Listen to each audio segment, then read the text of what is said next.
Welcome to The Explainer. Today, we're going to pull back the curtain on the artificial intelligence that's running our world, a lot of the time without us even noticing it's there. It's kind of like a silent partner in just about everything we do. And today, we're going to make it visible. So let's just jump right in with a question that's going to frame this whole explainer. We tend to think of AI as something we choose to use, right? Like a tool. But what if that's not the case anymore? What if it's already the very air we breathe, the environment we live in? And that's the key thing here. We are not talking about the obvious stuff, like a chatbot you type questions into, or a smart speaker you boss around. Nope. We're talking about this. Ambient intelligence that's everywhere, silently shaping your daily life from behind the scenes. It's really the invisible architecture of our modern world. And where does this all start? Well, it starts with that device that's probably in your hand or in your pocket right now, your smartphone. That little rectangle is the main gateway for this ghost in your machine.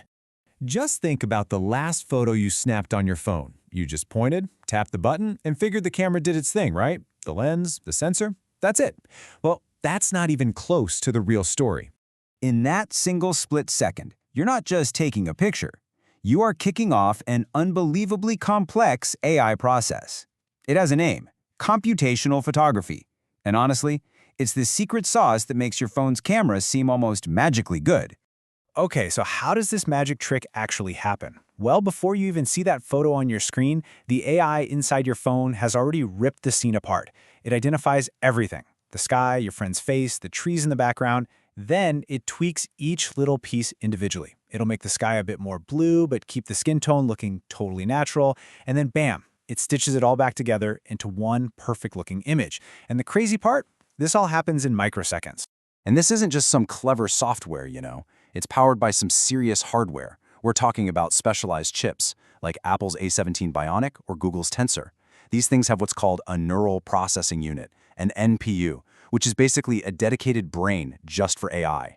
And they learn your habits. So if you, say, check the weather every morning at 7:30, the AI starts preloading that app before you even reach for your phone. That's why everything feels so snappy, so instantaneous. Okay, so that's what's happening inside your phone. But now, let's zoom out a bit to the digital worlds your phone lets you into. Because out there, invisible AI is doing a lot more than just speeding things up. It's actively steering your choices, maybe even creating your desires. Okay, think about the last show you binge-watched. Be honest. Did you find it, or did it find you? I mean, get this. On platforms like Netflix, a mind-blowing 80% of what people watch comes directly from the AI's recommendations. That means your entire journey of discovering new things is basically being curated for you by an algorithm. And it's really fascinating to see how this actually plays out. AI can literally manufacture a global hit out of thin air. Take Stranger Things. The algorithm found everyone who loved 80s nostalgia and put the show right in front of them. Or Money Heist. It saw that a Spanish-language show was getting traction in a few places and then pushed it to a global audience, making it a record breaker. It can even take a quiet niche show about chess and turn it into this massive phenomenon that has everybody rushing out to buy a chessboard. It's powerful stuff. And this isn't just about what you watch. The exact same logic applies to pretty much everything you buy online. The AI is constantly trying to guess what you might need, sometimes even before you realize it yourself. But it goes deeper than just recommendations. It's also behind dynamic pricing. When you look up a flight and then the price suddenly changes an hour later? That's AI, adjusting the cost in real time based on who you are, how many people are searching, and maybe even the weather forecast. All right, so let's move beyond entertainment and shopping, because invisible AI is also playing a much bigger, much more critical role. It's become a kind of silent guardian for some of our most important systems, working behind the scenes to keep things running smoothly and safely. Let's take our financial system, for example. AI is like a tireless watchdog, sifting through billions of transactions every single second. It can spot a weird charge on your credit card by looking at where it happened, what device was used, and if it matches your usual habits. And it can freeze that transaction before you lose a dime. Just to give you an idea of the scale, in 2024 alone, this invisible shield helped the U.S. Treasury claw back over $4 billion in fraudulent payments. That's huge. And it's also completely changing the game for financial access.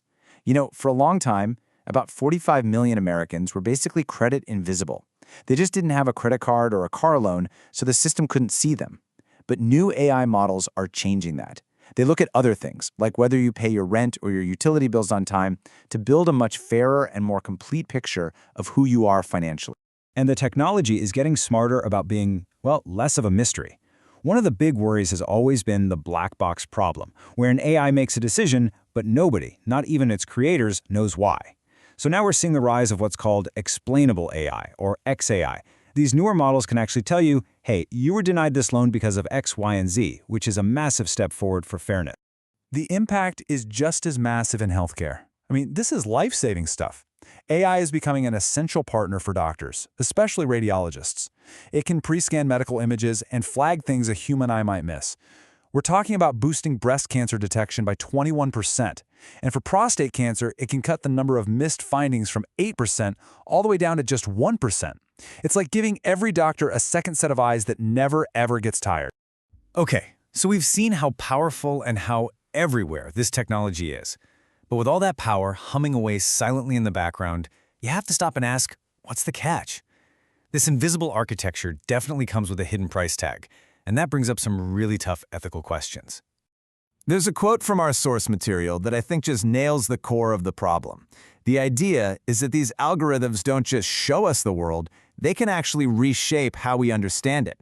Think about it. When an algorithm is feeding you your news, your entertainment, your information, it's not giving you a window onto the world.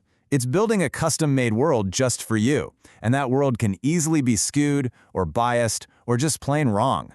And that brings us to maybe the hardest question of all.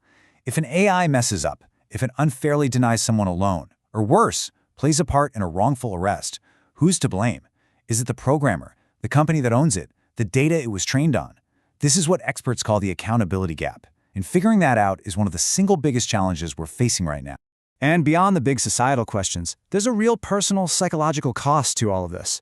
Every single day, you are bombarded with somewhere between 6,000 and 10,000 algorithmically targeted ads and bits of content. That fire hose of information creates something called decision fatigue. Basically, your brain gets so tired of making small choices that you get worse at making big ones.